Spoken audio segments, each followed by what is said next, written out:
Hi everyone, welcome back sa aking channel na GTR Math Tutorial at Facebook na RJ Enseñado. So for today's video ay magdi-discuss tayo ng number 276 to 285 of 1001 solved problems in engineering mathematics. So tungkol po lahat ito sa combination. Okay, so ano ba ang formula ng combination sa scientific calculator nyo? Kung meron kayong scientific calculator, hanapin nyo lang yung function na NCR. Okay? So lahat ng scientific calculator, meron itong function na ito. So dito sa calculator na gamit ko, Casio FX350, 350 yung gamit ko.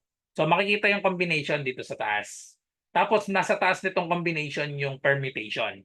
So ayan, so ito yung hanapin nyo lang. Ayan, ito yung NCR. Ayan, NCR. Pag sinip nyo second function niya, nasa taas yung NPR. So kapag meron kayong ganitong calculator, so ang gawin nyo lang, i-type nyo lang. Halimbawa, gusto nyo i-solve ang 10C3. So dito nga pala sa formula natin, NCR, ibig sabihin itong R ay less than or equal dito sa N. Okay? Less than or equal dito. Ito yung N natin, ito yung R. So pag halimbawa, gusto nyo makuha ang 10C3 sa inyong calculator, i-type nyo lang yung 10. Tapos i-press nyo sa calculator nyo yung NCR, pindutin yung 3, tapos press yung equal sign. Okay? So, ang lalabas na sagot dyan ay 10C3, ang lalabas dyan ay equal sa 100, 120.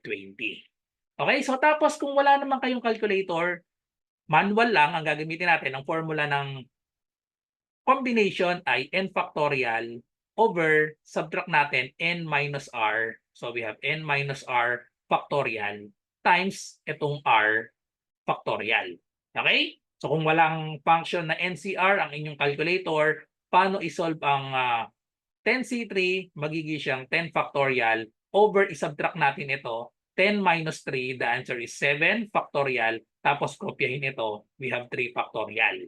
Tandaan, ang sum nito, 7 plus 3, equal yan dito sa numerator natin na 10. So pag kinompute natin manually, so ganito yan, 10 times 9 times 8, hanggang 7 factorial na lang tayo dahil makakancel na itong 7 factorial dyan. Tapos yung 3 factorial, isulat natin 3 times 2 times 1. Cancel 7 factorial.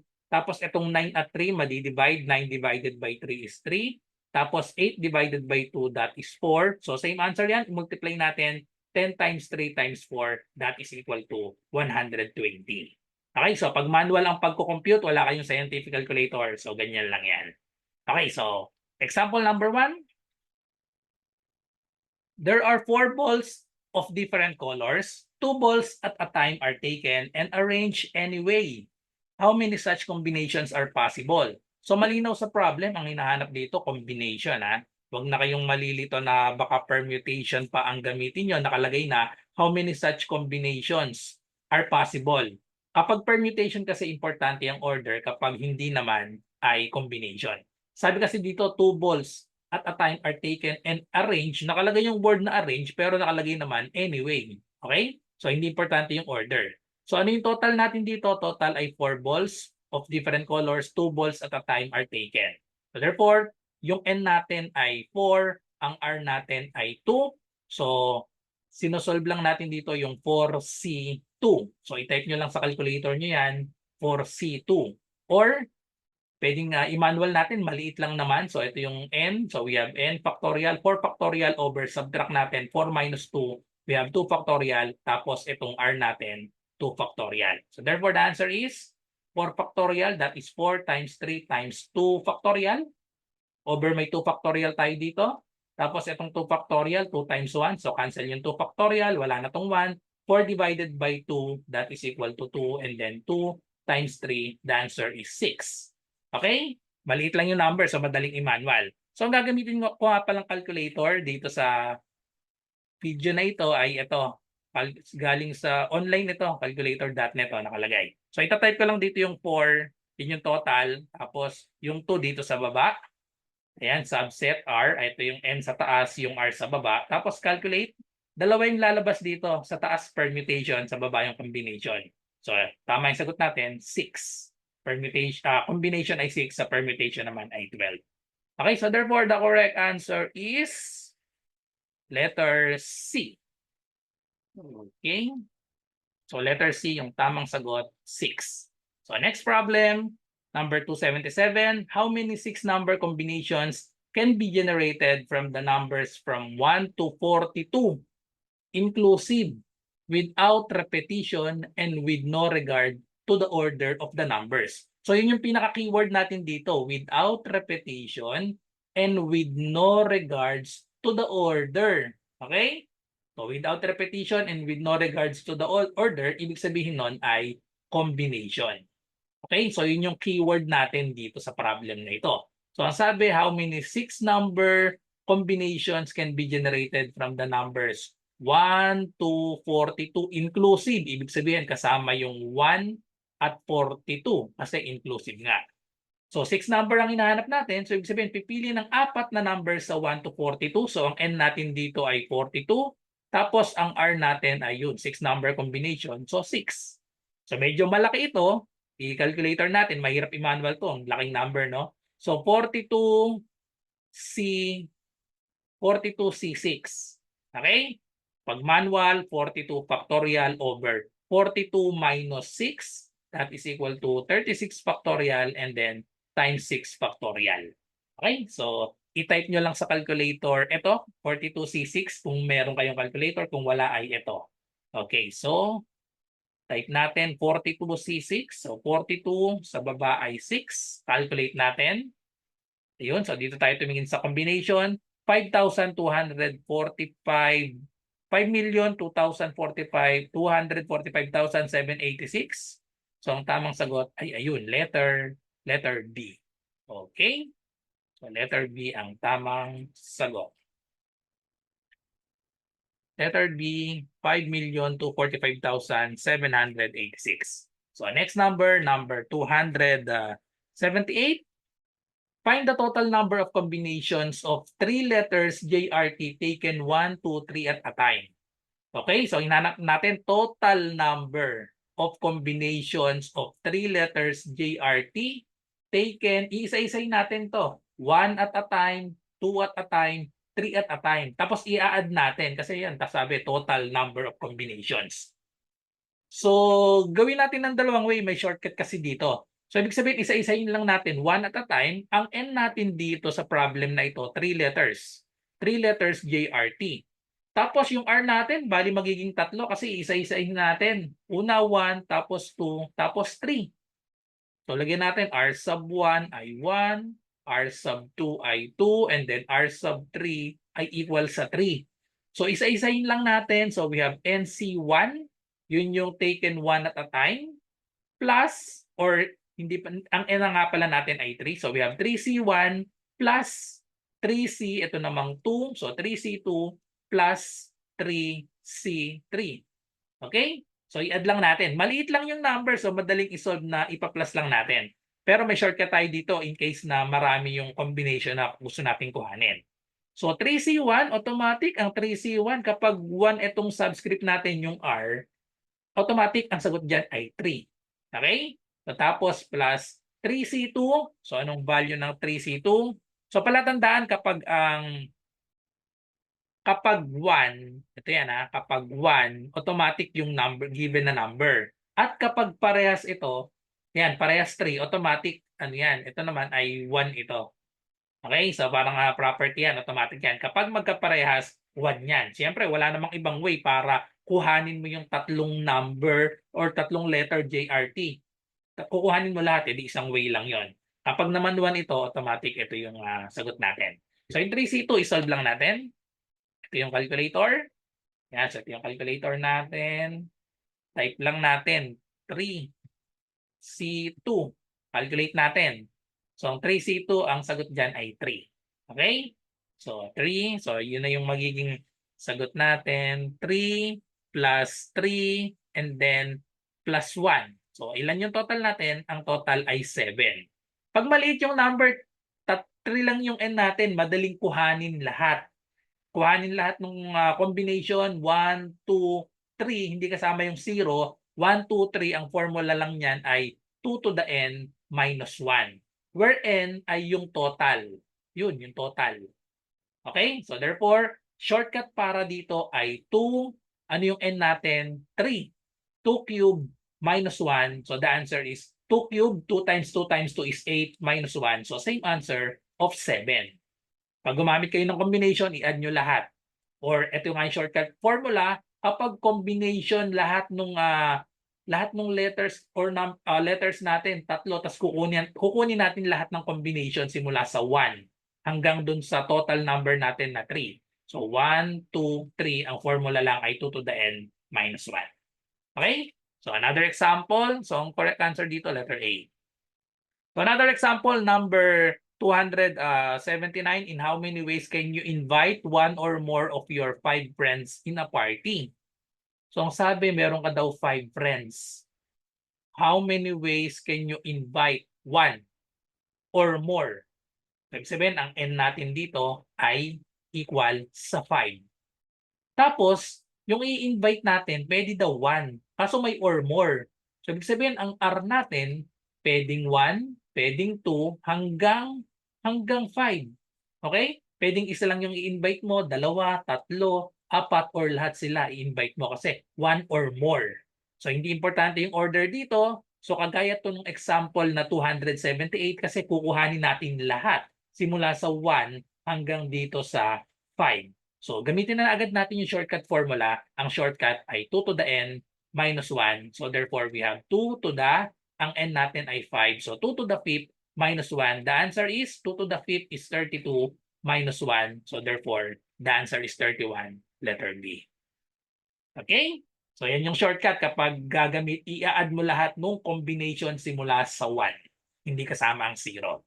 Okay? Kapag kasama yung 0, magiging 2 to the 5th lang yon. So 32. Okay. So next, number 280. In how many ways can a committee of 3 consisting of 2 chemical engineers and 1 mechanical engineer can be formed from 4 chemical engineers and 3 mechanical engineers? So pag ganitong mga committee, hindi importante ang order dyan. So combination yan. So dalawa yung hinahanap natin. No? In how many ways can a committee of 3 consisting of 2 chemical engineers? So kukuha daw tayo ng 2 chemical engineers. So, isasaksak ko muna yung charger.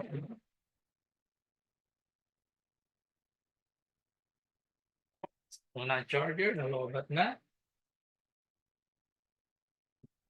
Okay, so balik tayo sa ating problem. So, ang sabi, kukuha daw ng 2 chemical engineers and 1 mechanical engineer can be formed from 4.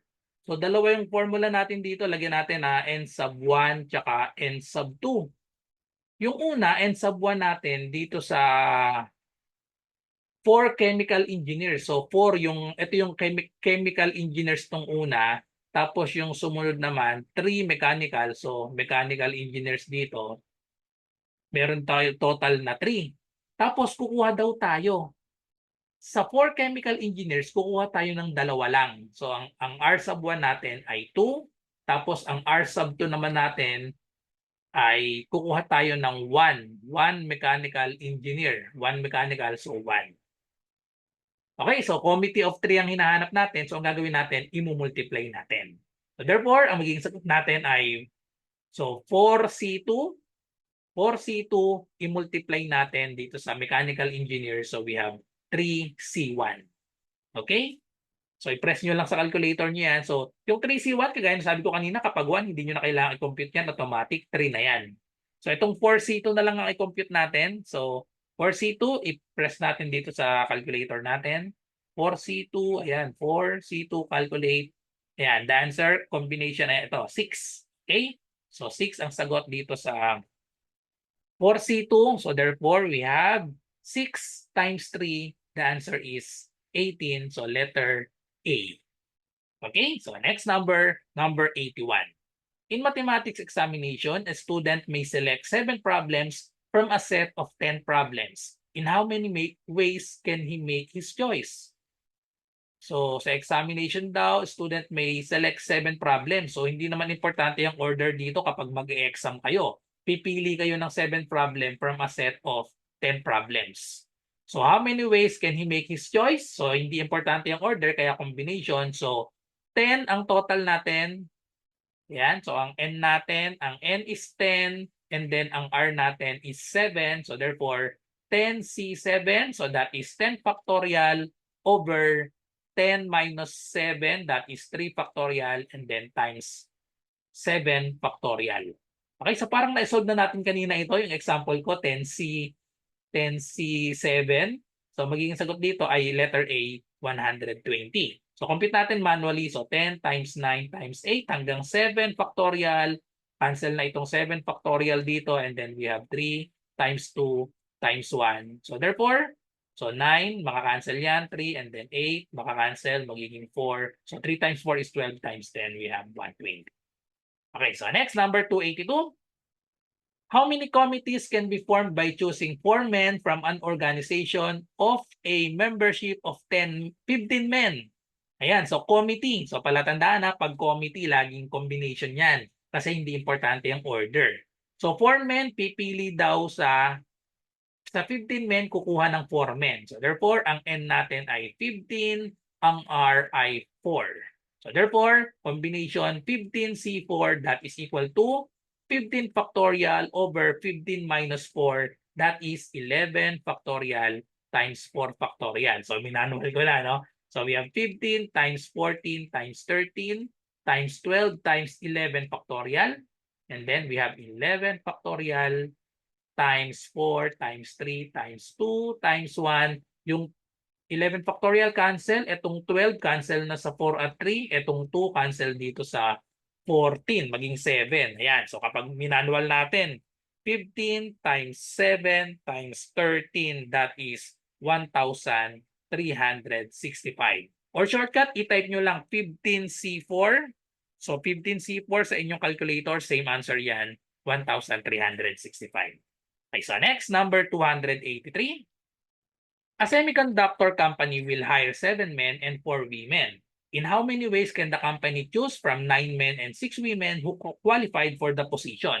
So kagaya nung kanina, so 7 men daw and then 4 women. Tapos pipili tayo sa 9 men and then 6 women. So yan yung N natin. N sub 1. So dito muna tayo sa men and then ito yung women. So tas i-multiply lang natin yung total ng men ay 9. Ang total ng women ay 6. Tapos pupili daw ng 7 men. So, ang R sub 1 natin ay 7. Ang R sub 2 naman natin, sa 6 women, pipili lang ng 4. Okay? So, therefore, ang formula natin ay 9C7 times 6C4. Okay? So, i-calculator lang natin. 9C7, that is 36. Times 6C4, the answer is 15, and then i-multiply natin 36 times 15 is equal to 540, letter B. Okay, so ipakita lang natin para malinaw. 9C7, yan, so we have 9C7, calculate lang natin, dito tayo sa baba tumingin, ayan, 36, so ito na yon 36, and then we have 6C4, so we have 6, lagay ko yung 4 dito, calculate, we have 15. So we have 36 times 15 is 540. Okay, so next, number 284.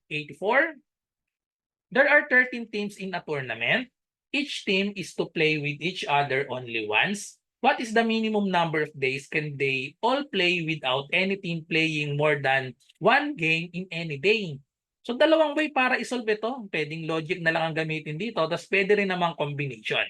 Okay. So gamitin muna natin itong, so sabi meron daw 13 teams. 13 teams sa tournament. Okay? 13 teams sa tournament. Each team is to play with each other only once. So single round robin ito. Yung 13 teams maglalaban-laban lahat.